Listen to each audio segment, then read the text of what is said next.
এই কি ব্যাপার, এখনো রান্না হয়নি? হচ্ছে হচ্ছে। হায় হায়, আব্বা আম্মা কতক্ষণ থেকে না খেয়ে আছে, এটা কি কথা হলো? এই সময় আবার কে আসলো? দেখো দেখো যাও। আচ্ছা তুমি রান্না শেষ করো, আমি দেখতেছি। হ্যাঁ। আরে বাবা আসতেছি আসতেছি। এত ব্যস্ত, এত বেল আবার কেউ দেয় নাকি?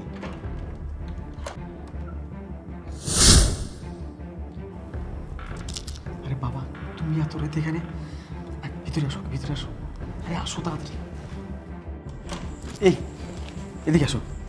তোমাকে না বলেছি তোমরা আমার বাসায় কেউ আসবে না। তোমরা কি চাও না আমি ভালো থাকি? তোমরা চাও না আমি শান্তিতে থাকি? নিশ্চিত করার পরও তুমি এবার আসছো কেন? ঝামেলা শুধু বাড়াও তোমরা। একদিনেই বলছি বাবা তোমরা আমার বাসায় কেউ আসবে না। তোমরা আমার বাসায় আসলে আমার জন্য ঝামেলা, প্রবলেম। তোমরা আসলে আমার ভালো দেখতে পারো না জানো। নিষেধ করা সত্ত্বেও তুমি আমার বাসায় আসে ঢুকছো। কি রে বাবা, তুই আমার সাথে এইভাবে কথা বলছিস কেন? ছেলের বাসায় বাবা আসবে, আরে আস্তে কথা বলো তো। বাসা ভর্তি আমার মেহমান। ও মেহমান, তো শ্বশুর বাড়ির লোকজন আসছে বুঝি? তারা আমাকে দেখলে অপমানিত বোধ করবে, এই জন্যই তুই এরকম করতেছিস? আরে বাবা বুঝোই যখন তাহলে দাঁড়াই আছো কেন? তুমি যাও তো বাবা, আর ঝামেলা বাড়াইও না, তুমি যাও। তুমি কেন বুঝতেছো না? তুমি এখানে থাকলে আমার জন্য ঝামেলা। বাবারে, আজ আমার খুব কষ্ট হচ্ছে। কেন জানিস কার জন্য এত কিছু করলাম? সেই ছোটবেলা থেকে তোকে কোলে পেটে করে এত কষ্ট করে মানুষ করলাম, আর সেই তুই আজকে বড়লোকের মেয়ে বিয়ে করে আলাদা থাকিস। কোনো দিন বাবা মার খোঁজ খবর নেওয়ার সময় তোর হয় না। আর আজকে আমি ঢাকায় আসলাম ডাক্তার দেখাবো, তোর বাসায় একদিন রাত থেকে পরের দিন ডাক্তার দেখিয়ে চলে যাব, আর তুই আমার সাথে কুকুরের মতো ব্যবহার করছিস। আল্লাহ সহ্য করবে না রে, আল্লাহ সহ্য করবে না, কথাটা মনে রাখিস। শোনো তো বাবা, তোমার এই ফালতু পেঁচাল শোনার সময় আমার নেই। জন্ম দিলে বাবা হওয়া যায় না। কি করছো তুমি আমার জন্য? কি করছো আমার জন্য?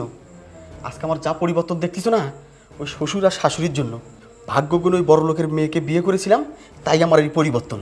না হলে আমার কপালে কি থাকতো আল্লাহই জানে। শোনো, তুমি এত পেঁচাল পারার সময় নেই, তুমি চলে যাও। আর তোমার বৌমা যদি এসে তোমাকে এখানে দেখে, কি করবে না করবে এটা কিন্তু আমি জানি না। পরে কিন্তু আমি কিছু বলতে পারবো না। ওর এমনি ব্যবহার ভালো না, হুটহাট করে কথা বলে ফেলবে। অতএব বাবা আমি তোমার কাছে বলতেছি, ও আসার আগে জানার আগে তুমি চলে যাও। তুই মানুষ হসনি, তুই একটা অমানুষ হয়েছিস। তোর মতো অমানুষ আমি জন্ম দিয়েছি, আমার ভাবতে কষ্ট হয়। তুই তুই বউয়ের পাট চাটা কুত্তা হয়েছিস। শোন, তোকে একটা কথা বলি। আজ আমি অনেক কষ্ট করি, অসুস্থ অবস্থায় আমি ঢাকা এসেছি। ভাবছি ডাক্তার দেখায় চলে যাব। আমি তোর বাসায় আজকে রাতটা, শুধু আজকে রাতটা আমি সোফায় বসে ঘুমিয়ে কাটিয়ে দিই। অন্তত এইটুকু সুযোগ দে আমাকে। আর তোর শ্বশুর বাড়ির লোকজন যদি দেখেও ফেলে, তোর মান সম্মান রক্ষা করার জন্য আমি মিথ্যে কথা বলবো।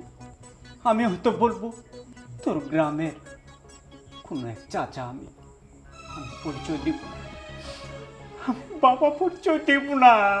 তোর সম্মান যাতে ঠিক থাকে আমি সেই চেষ্টাই করব। তুমি তো না করিস না বাবা, আমি সোফাতে বসে আজকে রাতটা কাটিয়ে দিই। বাবা বাবা তুমি তুমি আমাকে ভুল বুঝো না বাবা। বাবা আমি এমনিতেই খুব যন্ত্রণার মধ্যে এখানে আছি। বাবা ওর ব্যবহার ভালো না, ও যদি এসে তোমাকে দেখেও তোমার গায়ে হাত তুলতেও দ্বিধাবোধ করবে না। বাবা এমনিতে আমি তোমাদের খোঁজ খবর রাখি না, তোমাদের সঙ্গে কোনো যোগাযোগ রাখি না। এই কে এটা? কে এটা? আমি বলতেছি থামো। কি বলো তুমি? চলো এদিকে আসো, এদিকে আসো।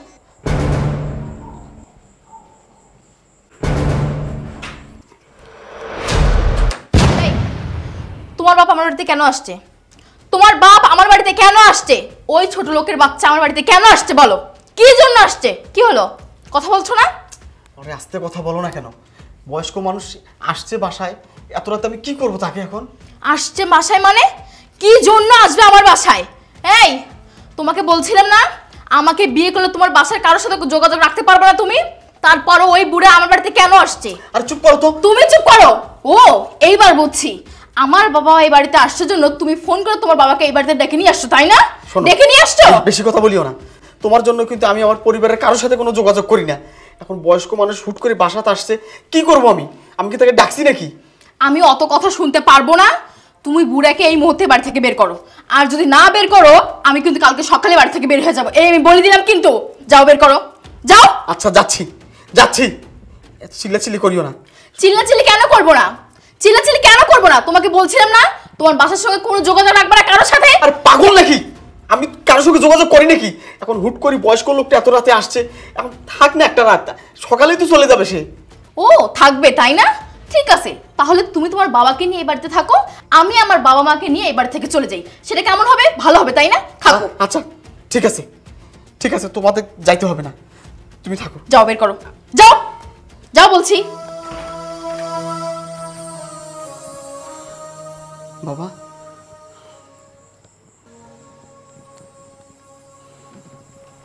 হায় রে সন্তান, আমি আমার বাপের যোগ্য সন্তান হতে পারলাম না। বেচারি কত আশা নিয়ে আমার বাসায় আসলো, একটা রাত থাকবে। কি দুর্ভাগা আমি, নিজের বাপকে নিজের বাসায় একটা রাত থাকতে দিতে পারলাম না। আমার মতো হতভাগা এই দুনিয়ায় আর আছে বলে আমার মনে হয় না। এমন সন্তান যেন আর কারো ঘরে জন্ম না হয়, কারো ঘরে জন্ম না।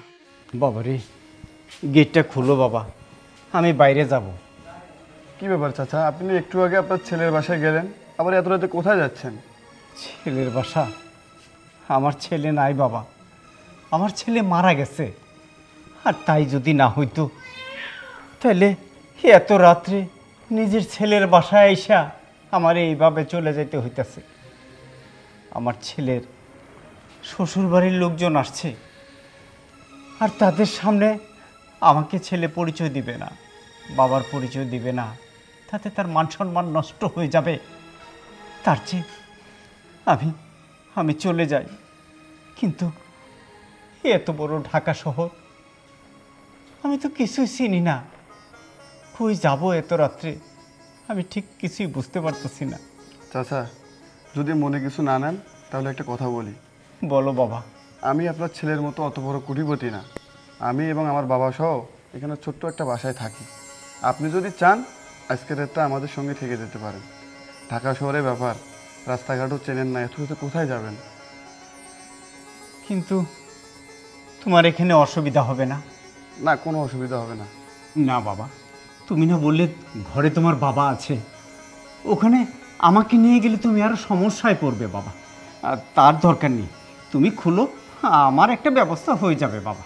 না কাকা, কোনো সমস্যা নেই। আমার বাবা আছে, তাদের কী হয়েছে? আমার বাবার সঙ্গে আপনিও থাকবেন, আর আপনিও তো আমার বাবার মতো, আমিও একটা আপনার ছেলের মতো, তাই না? তুমি ঠিকই বলেছো বাবা, আমার নিজের ছেলে তো থেকেও নেই। নিজের ছেলে তো না থাক, ঠিক আছে বাবা, আজকে রাতটা তোমার এখানে থেকে কালকে ডাক্তার দেখিয়ে বাড়ি চলে যাব। না না কাকা, আপনি কেন বাড়ি চলে যাবেন? আমি আপনাকে কালকে সকালে আপনার ছেলের কাছে নিয়ে যাব, আপনার ছেলেকে কিছু প্রশ্ন করব। না বাবা, ওসবের আর দরকার নেই। ও ও অমানুষ হয়ে গেছে, ওকে কোনো প্রশ্ন করে কোনো লাভ নেই। ও তো এখন বউয়ের গোলাম, বউয়ের কিনা গোলাম হয়ে গেছে। ও বউয়ের কথায় উঠে বসে। আর ও শ্বশুরবাড়ির লোকজন, ও চায় না যে ও শ্বশুরবাড়ির লোকজনের সামনে আমি পড়ি আর আমার পরিচয় দিতে ও দ্বিধাবোধ করে। ও নিজেকে অপমান বোধ করে নিজের বাবার পরিচয় দিতে। ওসবের দরকার নেই বাবা। ঠিক আছে কাকা, আপনি যদি না চান তাহলে আমি কিছু বলবো না। আর আপনি চলেন তো, সকাল থেকে মনে হয় কিছু খাননি, আপনার চোখ মুখ শুকিয়ে গেছে। চলেন, আসেন তো, আমরা যা খাবো আমাদের সঙ্গে আপনি তাই খাবেন। ঠিক হ্যাঁ? আছে, চলো বাবা।